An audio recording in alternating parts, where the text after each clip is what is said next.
Welcome back to another technical deep dive here in the debug zone. Today we're tackling a big question and breaking it down with insights from other users. Hopefully this clears up some misconceptions and helps you get the answer you need. So buckle up, stay a little curious, and let's jump right in.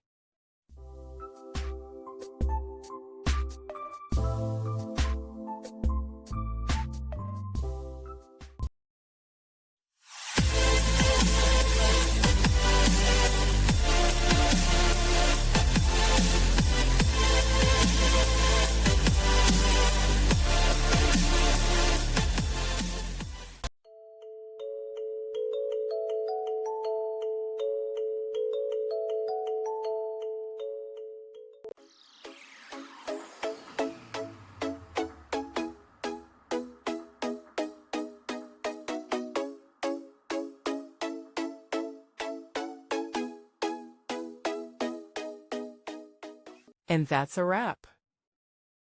I hope you found the answer you were looking for. If you did, take a second to hit that subscribe button. It really helps out. And let me know in the comments which solution worked best for you. See you next time in the debug zone.